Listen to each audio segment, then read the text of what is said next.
আজকে খুব বিশেষ রান্না বাড়া হবে। আমার দেবর বাংলাদেশ থেকে চিচিঙ্গা নিয়ে আসছে, এরকম লম্বা লম্বা 3টা চিচিঙ্গা। তো আজকে এই চিচিঙ্গাটা ভাজি করব। এখনো ঠিক করিনি, কুচো চিংড়ি দিয়েও করতে পারি, আবার ডিম দিয়েও করতে পারি, দেখা যাক। তবে আমি বেশি এক্সাইটেড হচ্ছি এই বীজগুলো নিয়ে। চিচিঙ্গার ভিতরে যে বীজটা আছে সেটা দিয়ে আমি ভর্তা করব ভাবছি। তো এই সবজির প্রস্তুতিটা বেশ একটা বিরক্তিকর ব্যাপার। পরিষ্কার করতে অনেক কষ্ট হয়, ঝামেলা।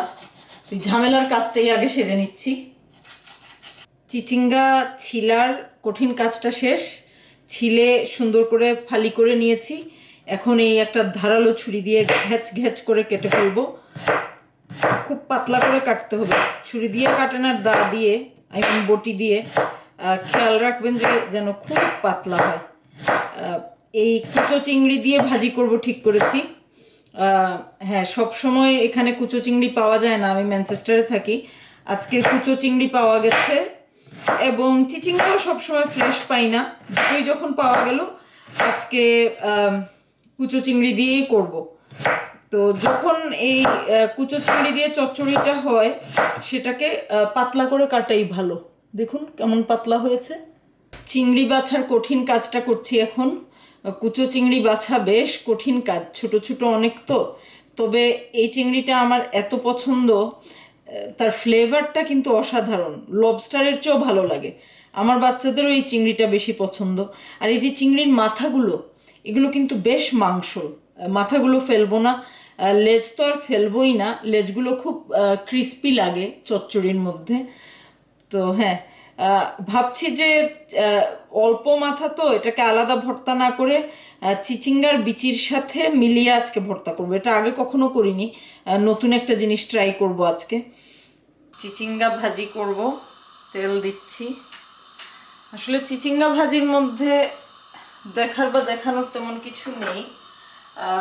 আমি এই কাজটা আজকে করার মূল কারণ হচ্ছে যে বাংলাদেশ থেকে চিচিঙ্গাটা আসলো, এটা নিয়ে যে আমার একটা আনন্দ, সেটা শেয়ার করা।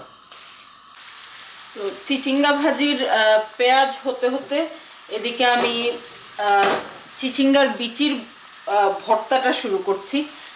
এখানে 3টা চিচিঙ্গা থেকে মাত্র এতটুকু ভর্তা হয়েছে, আধা বাটি। ভর্তা হয়েছে বলছি, বিচি হয়েছে মাত্র আধা বাটি। আমি ভাবছি দেশে থাকতে কত বিচি ফেলে দিয়েছি। আমাদের বাড়িতে প্রচুর চিচিঙ্গা হতো, তো বিচি ফেলে দিতাম। আর আজকে এই বিচির জন্য আমার কাংলামের কোনো শেষ নাই। আসলে এই বিচির ভর্তাটা দেখাবো বলেই আজকের এই ভিডিও। তো সেই সাথে ভাবলাম চিচিঙ্গার ভাজিটাও করি। আমি একটু সরিষার তেল দিচ্ছি এখানে। আজকে একটু অন্যভাবে ভর্তাটা করব, যেরকম আমি আগে কখনো করিনি। চিংড়ি মাছের মাথা সহ চিচিঙ্গার বিচি ভর্তা করব। তো প্রথমেই কিছু লাল মরিচ দিয়ে দিচ্ছি। যার যেরকম ঝাল খাওয়ার অভ্যাস সেই অনুযায়ী দিলে চলবে। আমি 5টা লাল মরিচ দিলাম। তারপরে চিংড়ি মাছের মাথাগুলো দিয়ে দেব। সুন্দর একটা ঘ্রাণ বেরিয়েছে সরিষার তেল থেকে।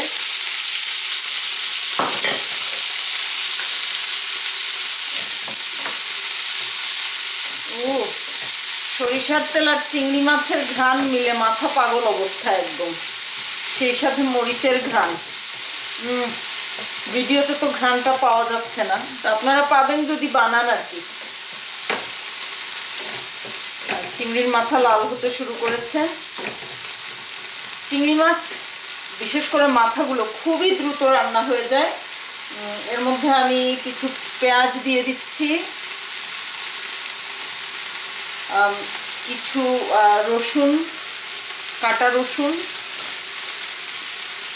রসুনও নিজের চাহিদা মতো দিতে পারেন, একটু বেশি দিলে ঘ্রাণটা ভালো হবে।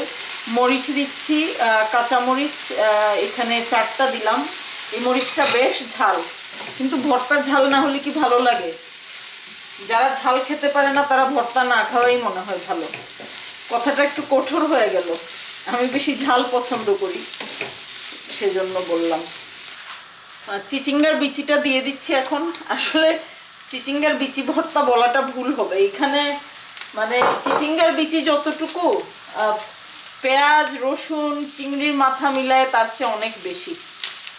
এই সব কিছুকে একসাথে ভেজে নেব, বেশি সময় লাগবে না, মিনিট 5 ভাজলেই হবে।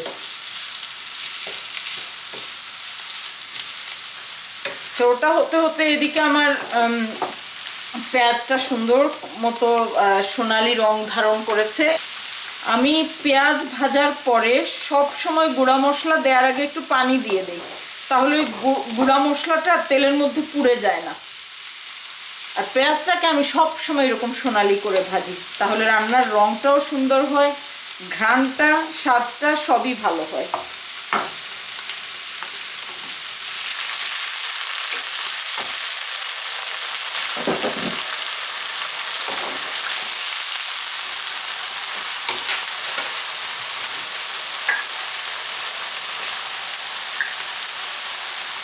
একটু হলুদ দিচ্ছি। হলুদ আমি অল্পই দেই সব সময়, বিশেষ করে সবুজ সবজি রান্নার সময়, যাতে সবুজ রংটা সুন্দর হয়ে দেখা যায়।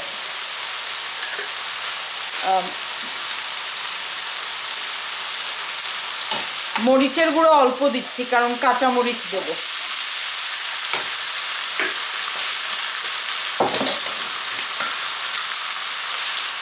আধা চামচ ধনিয়া,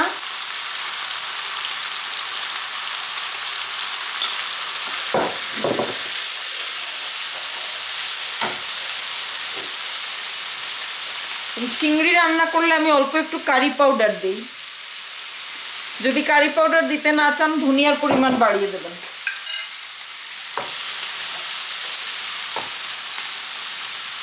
কাঁচামরিচ দিলাম 5-6টা, অর্ধেক করে রাখা।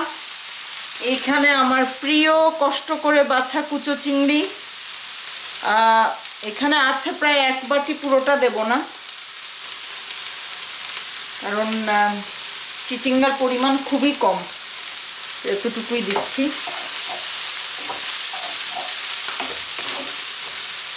আগে একটু চিংড়িটাকে ভেজে নেব 2-3 মিনিট চিচিঙ্গা দেওয়ার আগে।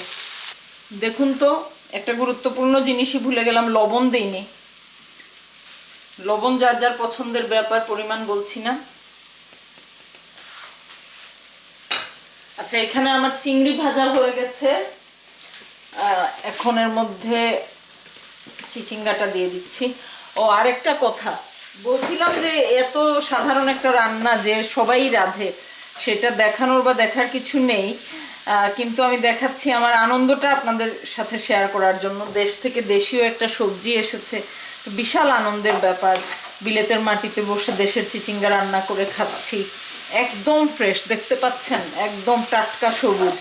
কিন্তু আরেকটা কারণ হচ্ছে যে আমি মনে করি না যে আমার বাচ্চারা শখ করে কোনোদিন চিচিঙ্গা ভাজি করবে, বা ওরা ইউটিউবে চিচিঙ্গা ভাজির রেসিপি সার্চ করবে, বা কাউকে কখনো জিজ্ঞেস করবে। যদি মায়ের চ্যানেলে থাকে চিচিঙ্গা ভাজির একটা রেসিপি, আমি যখন থাকবো না তখন হয়তো কোনো একদিন এটা দেখে ওদের মনে হতে পারে একটু চিচিঙ্গা ভাজি করে খাই, একটু কিনে আনি। আর তাছাড়া আমার মেয়ে সেদিন বলছিল যে সে দেশীয় কায়দার সবজি রান্না পারে না, এই জন্য আজকে সবজিটা করলাম।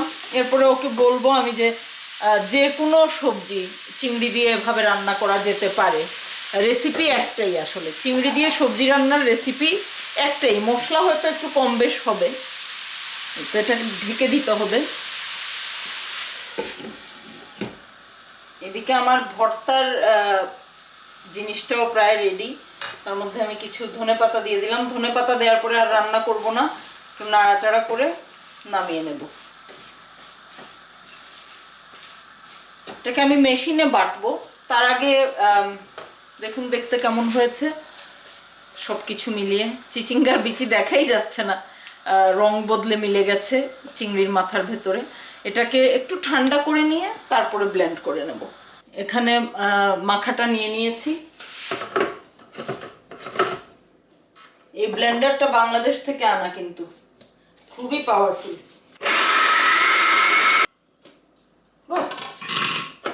5 সেকেন্ডে কাজ শেষ। আসলেই খুব পাওয়ারফুল মেশিনটা। ভর্তাটা রেডি, এখন খেয়ে দেখবো।